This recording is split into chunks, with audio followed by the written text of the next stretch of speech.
नमस्कार मु मोनालिसा स्वागत करुच्ची आपको आम कृषि आउ एक अध्याय को यही अध्याय आम रखीचे आम बोरन सार को आम जमी किभली भाव में प्रयोग करवा आपण मैंने जानी फसल वृद्धि और विकास बोरन सार जी अणुसार जी आवश्यकता रही सार जी आवश्यकता रही आम जी परिमाण सार पकेबा अणुसार से हिसाब से पकेबा अणुसार भितर बोरन हूँ अन्यतम बोरन कार्य हूँ जो बोरन आम फसल प्रयोग करते बोरन कार्य हूँ गोटे गछ को सुस्थ सबल कर गढ़ी तोड़ बोरन साहाय्य करे फूल फल प्रचुर परिमाण धरवे बोरन साहाय्य करे। तेज आसतु जाना आम बोरन को गचर के अवस्था प्रयोग करवा केते थर प्रयोग करवा बोरन को आम फोलियर स्प्रे करवा ना बोरन को मट्टी आम प्रयोग करवा से विषय मुझे जनईदेवाई चाहूँगी। जदि आपण मैंने मो चैनल रे नुआ अच्छा ताहले अपन चैनल को सब्सक्राइब करंतु एवं वीडियो टी को शेष जाए देखंतु बोरन विषय में कथा हवा बोरन को किभली हम चाष जमी प्रयोग करवा एवं केते परिमाण में प्रयोग करवा से विषय में बोरन कथा हवा।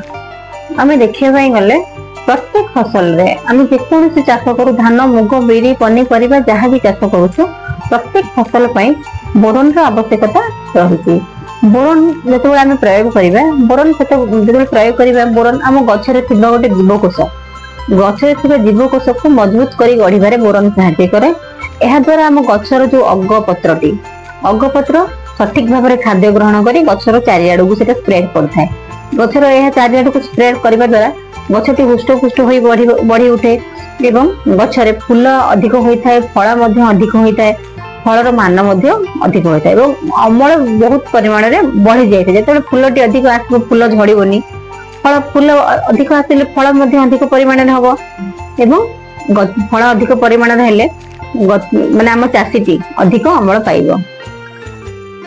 जदि आम डाली जातीय फसल रे बोरन अनुसार को प्रयोग करवा डाली जातीय फसल जो आम बोरन अनुसार को प्रयोग करते बोरन अनुसार प्रयोग करने द्वारा आम फसल रे जो डाली जातीय फसल रे जो चेर रे जो अधिक परिमाण रे गंठी होवाई बोरन साहाय्य करथाय।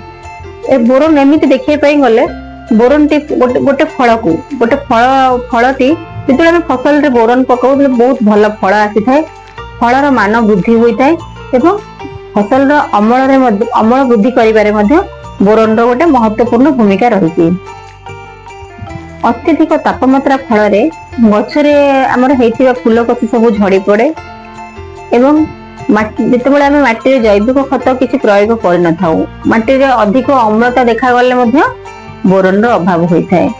जो बालिया माटी कि जो स्थान में सब बेले पानी भरिकी रोचे जुगजुगिया पानी अच्छे सन्तसंतिया जगह सेठी बोरन अभाव होता है। तेज आसतु जाना बोरन अभाव हेले आम गछरे केउ प्रकार लक्षण देखा जाए से विषय जानिबा।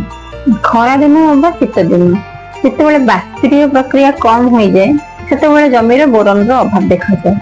बोरन अभाव हेले फूल कसी झड़ी पड़े फल कसी झड़ी पड़े एवं आमर अगपत्र सठिक भाव में खाद्य पाई पार न थाए जहाँ द्वारा गछटी सठिक भाव में बढ़ी न थाए गछर चेर वृद्धि होई न थाए एवं अमल बहुत प्रभाव पकई थाए।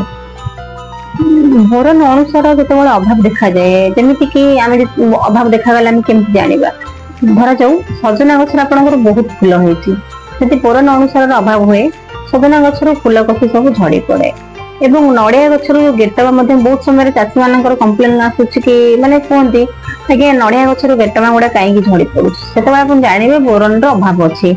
बोरन अभाव हेले आपनकर सजना गछ हो कि जेकोसी फल फूल गछ हो फूल कसी झड़ी पड़े नड़िया गछर गेटवा झड़ी पड़े आप लगे परिबा टमाटो हो कि गाजर हो सेटा फाटी जाए से बोरन अभाव होता है आप लगे परिबा टमाटो गाजर सेटा फाट सृष्टि होता है।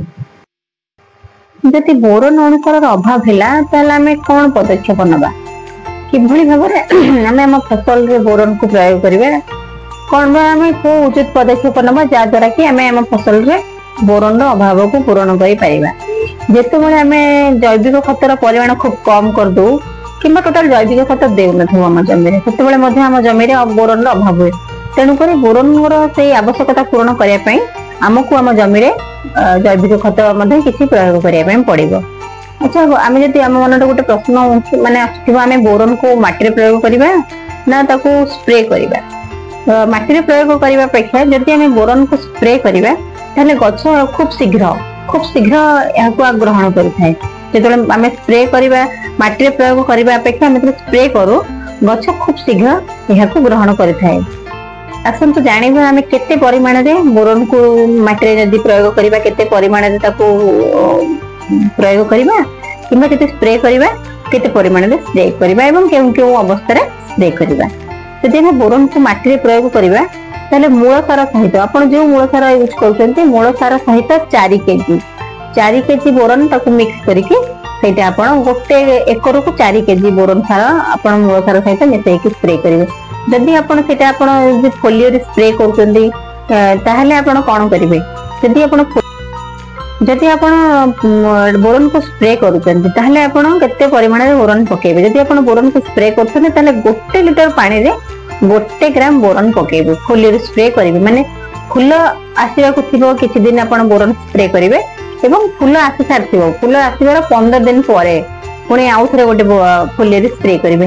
बोरन स्प्रे करबा द्वारा गछ याको खूब शीघ्र माने ऑब्जर्व करथाय बा ग्रहण करथाय जहा द्वारा हमर फसलर अभिवृद्धि होइथाय।